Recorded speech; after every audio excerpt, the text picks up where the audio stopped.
A shooting at a Baptist church in Texas has left 26 dead. What authorities are looking into is the possible motive. General election is tomorrow. We'll have Talking Points contributor Byron Tollefson here with a preview of the closest races and candidates to watch. And esports may be on its way to Syracuse University. CitrusTV reporter Conor Wight found out what members of the SU gaming community think about bringing video games to the collegiate level. CitrusTV News starts right now. This is Citrus TV News live at 6, your campus news leader. At least 26 people were killed and 20 more injured in a shooting at a Baptist church in Texas yesterday morning.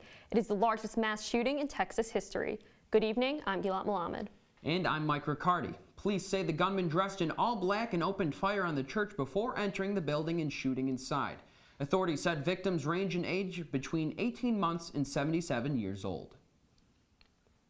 Police identified the gunman as 26-year-old Devin Kelly. He was found dead after a brief car chase following the attack. Kelly was previously in the Air Force and released for bad conduct. Authorities have not released a specific motive, but say that the suspect's mother-in-law attended the church in the past. Investigators say Kelly had a history of making threats to his mother-in-law. Texas Governor Greg Abbott said he doesn't think the shooting was just a random act of violence and reminded families to hug each other a little tighter. As governor, I ask for every mom and dad at home tonight that you put your arm around your kid and give your kid a big hug and let them know how much you love them, knowing that we support each other. Tell your friend and your neighbor that you support them and that you will work with them. This all happened in the town of Sutherland Springs, a small town of about 400 people southeast of San Antonio. 8 of the victims were from the same extended family. Investigators are looking into how Kelly obtained the 3 guns they recovered at the scene. Governor Abbott says Kelly was denied a state gun permit in the past and has a history of domestic violence. Former Vice President Joe Biden endorsed Democrat Juanita Perez-Williams for mayor of Syracuse. This according to a new release from the Perez-Williams campaign. Biden is the latest in a series of Democratic Party leaders to endorse Perez-Williams. The 4-way race for mayor includes Ben Walsh, Republican Laura Levine, and Green Party candidate Howie Hawkins. Election day is tomorrow. And the general election for nearly 200 offices in Onondaga County is tomorrow. Your polling place is determined by your registered address and can be found at the Onondaga County Board of Elections website. Polling places are open from 6 a.m. to 9 p.m. Any registered voter can participate in the general election. Positions this year include Syracuse Mayor, Syracuse Council, Onondaga County Legislature, town supervisors and counselors, and judges. And here to give a preview of tomorrow's election is Talking Points contributor Byron Tollefson. Byron? So right now, Ben Walsh is at 36%. Well, Juanita Perez-Williams is at 34%, and that's crucial because just a month ago, and for the last month or so, Juanita Perez-Williams has been on top, and now Walsh has a 2% lead. But one thing you want to focus on with that 2% lead is that 12% of voters still remain undecided. So that's going to really determine on Election Day who ends up winning. I was very interested to see that a lot of people are still voting for Joe Nicoletti, and he's not even in the race anymore. That's also going to determine what happens. It's a 6% vote for Joe Nicoletti as we head toward that election, which could really end up dooming Juanita Perez-Williams. In addition to that, you have Nicoletti not even being a registered candidate anymore, so that could really decide what ends up happening, and it's crucial for Juanita Perez-Williams to secure that Democratic vote, while 3 out of 10 Democrats are voting for Walsh right now. And Byron, what will ultimately decide this race? Well, it's the undecided voters, and it's a lot of the Democrats who could ultimately swing or should swing Juanita Perez-Williams' way if they go with their Democratic candidate. But the margin of error on this poll is around 4.6%. So what that means is that even though Walsh has a 2% lead, the election could really go either way. It's going to be great to find out what. Byron, thanks so much. Byron. Thanks. You can see more of Gilat, Byron, and myself tomorrow during the Talking Points mayoral election special report starting at 9 p.m. Syracuse University's 3rd annual Audithon Dance Marathon raised record-breaking money yesterday. The executive staff, dancers, and sponsors of the 12-hour marathon raised more than $156,000 for upstate Golisano's Children's Hospital. This surpasses both the $144,000 goal for this year as well as last year's total. Over 400 dancers participated in the fundraiser. And the Onondaga County Sheriff's Office says it will continue to help combat gun violence in the city of Syracuse. Sheriff Eugene Conway says his office will continue a gun initiative program for several more months than usual. GIVE, the Gun Involved Violence Initiative, usually runs from April to October but will be extended. There will be enhanced patrols in locations that are the most prone to gun violence, all a part of New York's shooting and homicide reduction strategy. If you're interested in video games, CitrusTV reporter Conor Wight has some big news that may be of interest to you. He's live in studio with information on how Syracuse University may be ready to expand into the world of esports. Conor? When one thinks of sports, things like basketball or soccer typically come to mind. Many members of the SU community, however, are interested in esports or professional gaming. These same members think that there is potential for professional gaming to grow here at the university and become recognized as an official sport. To some, video games are a simple pastime, but for others, gaming is just as serious as any of the other sports offered at Syracuse and beyond. Part of growing esports is moving away from the stigma that it is just a niche market. A lot of people think that esports is this thing that's relegated to just the nerdy corners of the world like our club here, but actually it's in some ways bigger than even regular sports today. Esports is immensely popular. The 2017 Intel Extreme Masters World Championship in Poland had over 170,000 in attendance, about 70,000 more than the highest attended Super Bowl in history. Professor Chris Hansen says that SU has the raw materials to begin competing in esports. Students who are playing competitively, I know students who are coaching, and students who are involved in online communities around esports. Ideally down the road, having students officially represent Syracuse at esports events. Establishing esports at SU would be hugely beneficial to student gamers. Students can try out just as they would for like the SU basketball team or any of our other really big name teams. And with that comes scholarships, it comes money. To allow people who have different abilities to compete in ways that they might not be able to do otherwise. Time will tell as to whether or not SU will join the growing list of schools offering esports to students. If you are interested in esports, be sure to check out current SU organizations like the Syracuse University Game Club, which meets every Friday at 5 p.m. in Hines Hall. Guys? Well, Gilat, it was very cold today, maybe the worst Monday weather we've seen in weeks, or of the year, actually. I think I might be done golfing. Yeah, next spring. I don't blame you. It was so cold that after I went out for a second time, I had to get another layer. And CitrusTV weather reporter Jessica Torricelli is in studio to tell us if these cold weather temperatures are going to continue as we head into the month of November. I would say that the golfing is probably over for a while now. There was a lot of rain over the past 2 weeks, and that rain could be turning to snow pretty soon. The temperatures today were in the 40s and 50s, but tomorrow a cold front is coming through and going to change those temperatures to low 40s, 30s, and even 20s. I'll tell you when we can expect snow coming up this week in my full weather forecast. Coming up, Florida State University has announced a ban on all Greek life. The reason behind their decision next. And a prime minister resigns following the belief of an assassination plot. How this affects the political climate in the area. We'll be right back. Hey, look, it's those guys. Are you good to drive? I'm fine. How many did you have? I should be fine. You should be. Go and step out of the vehicle for me. See ya, buddy. Good luck. So turns out, buzz driving and drunk driving, they're the same thing, and it costs around $10,000. So not worth it.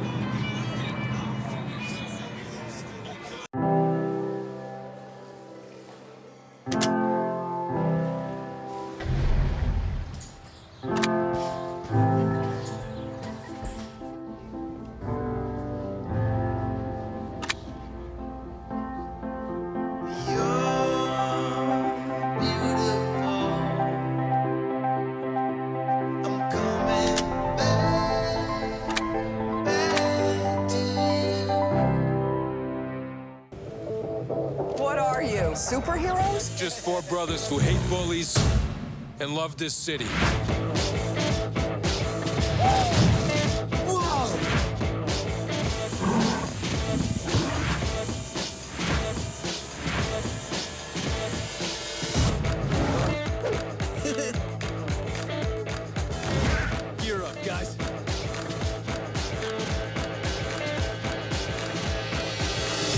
When I was in foster care, I never knew when I would have to move, so I always had my suitcase ready to go. Then one day, I was adopted. My new parents opened their hearts and home to me. My parents cook my favorite breakfast for me every morning. My parents take me on trips I never thought I would go on. They gave me a home and an even better reason to use that suitcase. My parents aren't perfect, but they're perfect for me. You're watching Citrus TV News with Mike Riccardi, Gilat Melamed, and Jess Torricelli with weather. Citrus TV News continues now. Florida State University has announced a ban on all fraternities and sororities after the death of a student at a house party over the weekend. FSU's president announced the ban earlier today, saying he wanted to send a serious message. 20-year-old student Andrew Coffey was found unresponsive Friday morning at a house a mile from campus. He was a pledge of the fraternity Pi Kappa Phi. He was given medical treatment but died on the scene. FSU's Office of Fraternity and Sorority Life websites list 54 social fraternities and sororities. FSU also banned alcohol at all recognized student-organized events. President Trump continued his 13-day trip to Asia today by meeting with Japanese Prime Minister Shinzo Abe in Tokyo. During a news conference, Trump and Abe discussed countering North Korean missiles. Trump suggests the U.S. will arm Japan with military equipment that Abe will use to shoot them out of the sky. Trump also made remarks defending his previous aggressive language regarding the North Korean nuclear face-off, declaring Pyongyang as a threat to the civilized world. This comes amid low voter ratings on whether Trump can handle the North Korean standoff. In Kentucky, Senator Rand Paul sustained severe injuries after being assaulted on Friday. Paul has 5 broken ribs after being tackled by his neighbor, Rene Boucher, while mowing his lawn. Though Paul and Boucher reportedly have had issues in the past, police say Paul was blindsided by the attack. Boucher was charged with 4th-degree assault but was released on a $7,500 bail on Sunday. Lebanon is experiencing a new political crisis as their Prime Minister Saad al-Hariri resigned on Saturday. He believes there was an assassination plot against him. Hariri said on a Lebanese broadcast that the threat comes from Iran and its ally, the terrorist group Hezbollah. The resignation could create tensions between Sunni and Shiite Muslims and could lead to a stalled government in Lebanon. Hariri argues the political climate is similar to the year 2005 when Hariri's father was assassinated by a Hezbollah bomb attack. The United Nations is meeting for the Convention on Climate Change in Bonn, Germany, starting today. It will be important in building the rules for the Paris Climate Agreement. President Donald Trump withdrew the United States from the Paris Agreement back in June, but the U.S. will still be involved until 2020. On the docket this year is the risks of sea level rise of small island nations in Southwest Asia. To combat the rising levels, the convention will focus on ways to cut carbon emissions globally, compensate for climate damage in countries of need, and adapting the future weather threats. 13.4 million documents have been released by a law firm based in Bermuda. The files reveal a vast financial network of the world's wealthiest people, but many say the investments were legal. The papers revealed that companies controlled by the Russian government quietly invested in Facebook and Twitter. And U.S. Commerce Secretary Wilbur Ross also owns millions of dollars in a shipping company linked to the Russian President Vladimir Putin. And coming up, an American woman breaks a record in the New York City Marathon over the weekend. And 2 tech companies could be participating in the largest tech deal ever. Find out just how much money will be involved when we're back. They told me a bottle couldn't dream. That I would never become a superhero.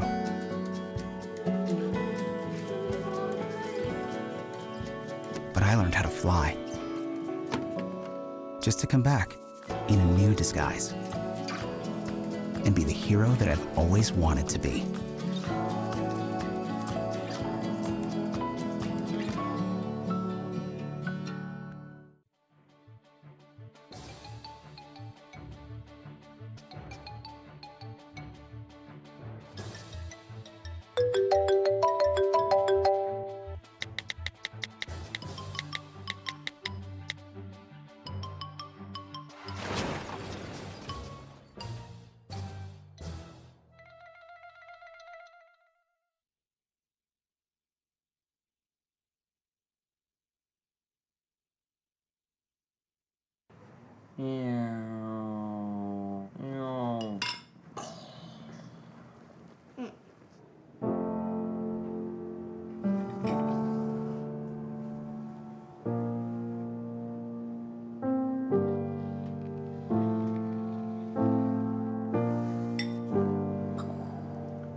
Visit aarp.org/caregiving for information on how to provide even better care for the person who wants to care of you. From the Citrus TV Weather Center, this is SU's most accurate weather forecast. Like I said, these colder temperatures are here to stay. This is what it should look like tomorrow and pretty much for the rest of the week in the 40s. Current conditions around New York are in the 40s, 43 in Syracuse, Cortland 43, and Ithaca 46. Pretty normal around the state. And there's a frost warning tonight, so be aware of that because of all the precipitation we've had and the temperatures in the low 30s. We might be seeing some frost in the morning when we wake up. And temperatures in the morning about 34 degrees, pretty cold. Would bring heavier jacket for this week. Possible frost, like I mentioned, but no rain and no wind. Pretty nice day. So tomorrow throughout the day, 9 a.m., 36 degrees. By noon, it'll get to 42, and by 6 p.m., 37 degrees. Getting back down into the 30s. Mostly cloudy for the day. Shouldn't be seeing too much sun tomorrow. Then throughout the week, we'll be seeing some sun on Wednesday and a possible chance of snow on Thursday night because of the temperatures being so cold and some precipitation. Should be getting into a chance of snow late at night. Friday, partly cloudy, high of 27, getting very cold throughout the week. And on Saturday, 35 on Saturday, possible snow on Sunday, getting pretty chilly throughout the week. And Jess, we were talking about in the newsroom earlier how much rain we've had this past week. Is this type of precipitation normal for November? Not really for November. All the precipitation we've seen has been pretty much average of the entire month just within these past few days. And you did mention that there's a possible frost warning, possible chance of snow on Wednesday. Yeah. What are the odds, I mean, I don't want to say the S word, but what are the odds we see some snow before Thanksgiving? So that snow will happen Thursday night, and I think there should be a few flurries out, but some actual snow, there's a real possibility on Sunday. We might be seeing some of that. All right. Thanks, Jess.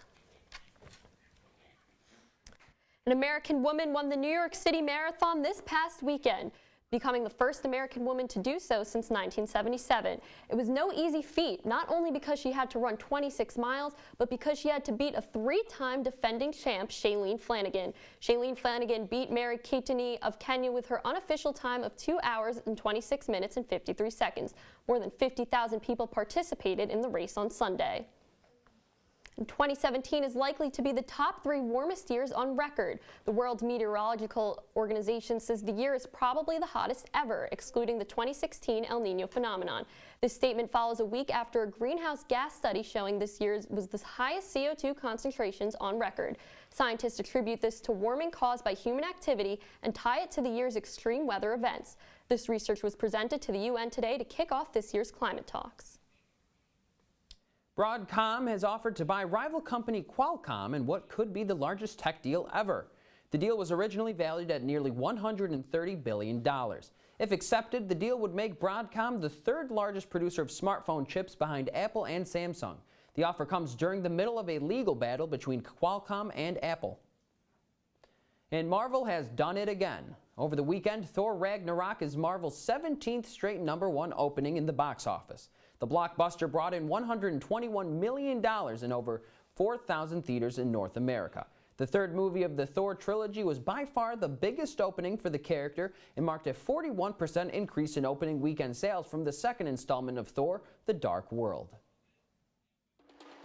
Coming up, the Syracuse football record books have changed a little bit after Saturday's game against Florida State, but were the Orange able to pull out a victory? Plus, SU basketball is back in action tonight. All that and more after the break. Come on, it's not that hard. My big man fingers are having a problem with these little tiny buttons. Whoa, watch it there. Your blood pressure's gonna go through the roof. Tell me about it. I'm trying to learn how to get it down. Instead, it keeps going up. High blood pressure can increase the risk for heart attack or stroke. Learn how to keep yours at a healthy range. Ever hear a voice command? Just say text barbershop to 97779. That's not what I said. Just give me that. Now my blood pressure's up. Well, Thomas, you've got pre-diabetes. But with more exercise and a change in diet, it can be reversed. I've tried exercising. It just makes me hungry for bacon. I love bacon, too. And who really likes to exercise? Not me. Me neither. Nobody. So we're good? What? Oh, you still have pre-diabetes. big time. They said I have troll teeth. That my voice sounded like a possessed baby doll. That no one would ever love someone as stupid as me. That I was fat, ugly. Disgusting. The effect of bullying is potent. We will no longer be the silent majority. Now, when you see online bullying, there's something you can do about it. We're gonna take action with the I. I am a witness. I am a witness. I am a witness. I am a witness. I am a witness, and so are you.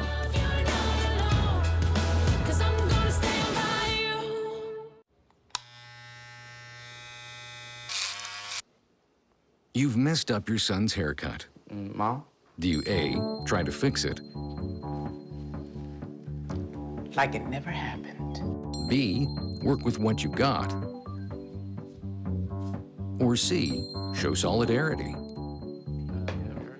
Thank you, babe. As a parent, there are no perfect answers. But you don't have to be perfect to be a perfect parent. Thousands of teens in foster care will love you just the same.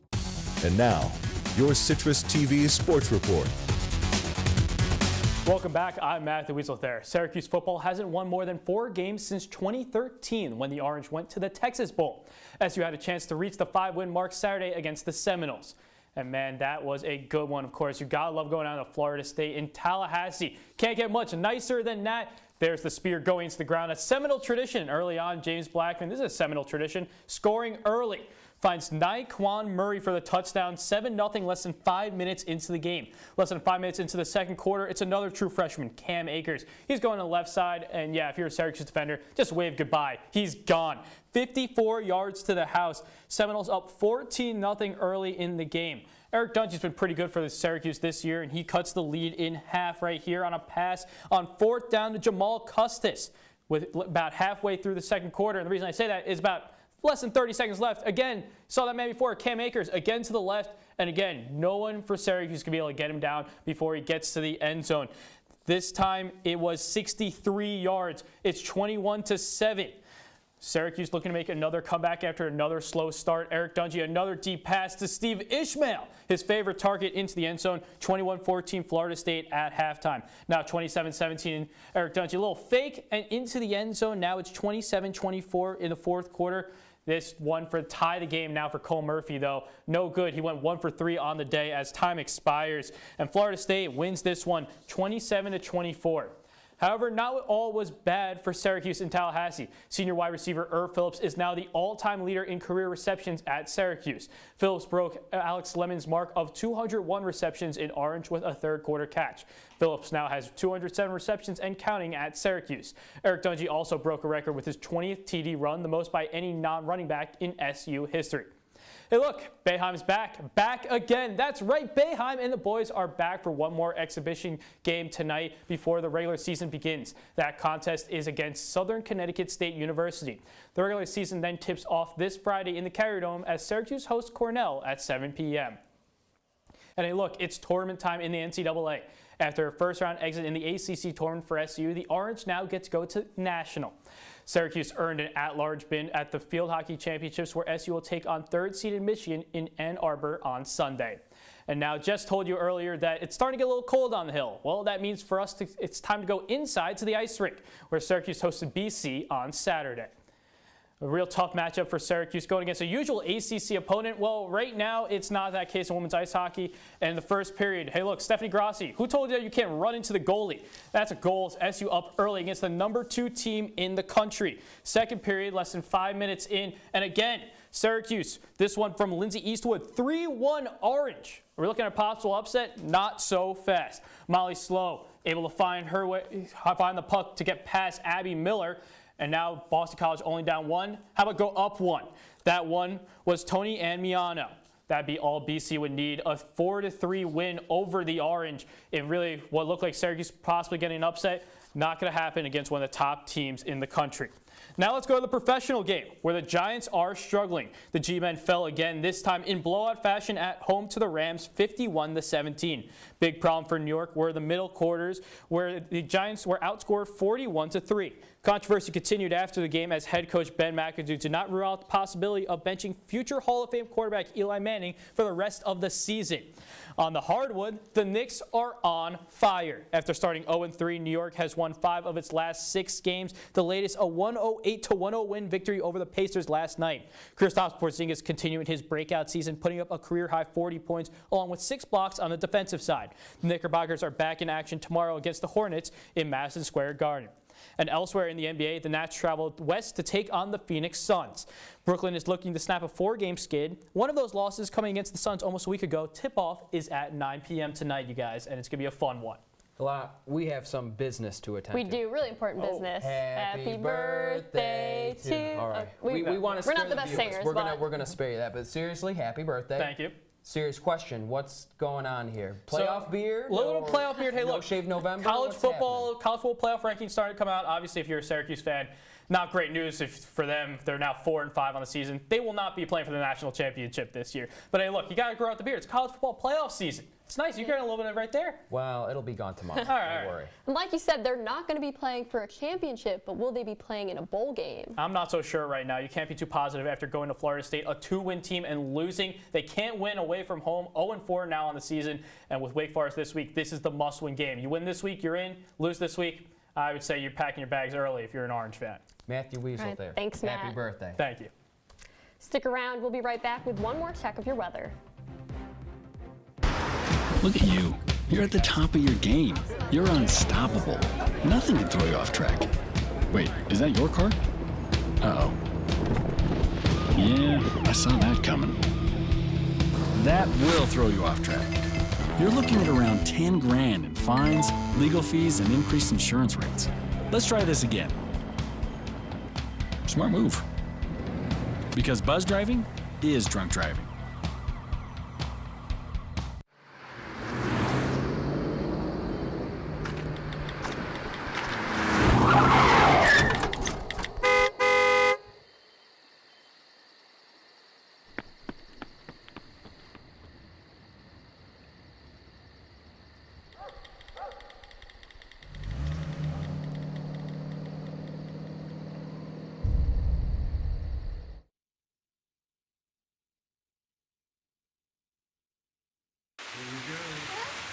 Here we go.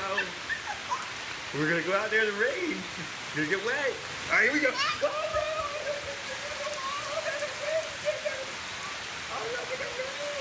Okay, quick.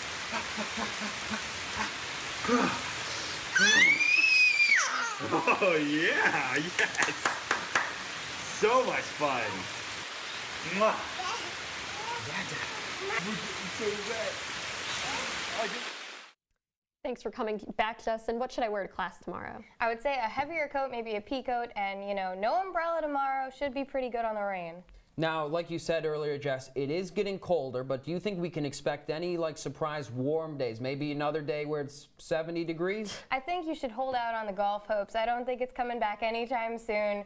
It's going to get colder from here on out, I think, especially as we get closer to Thanksgiving time. All right, well, I hope you're Jess. wrong. Thanks, Jess. That's all for Citrus TV News Live at 6. Thanks for joining us. I'm Mike Riccardi. And I'm Gilat Melamed. Be sure to stick around for Talking Points at 7:30 for all your latest political news. Have a great evening, Syracuse.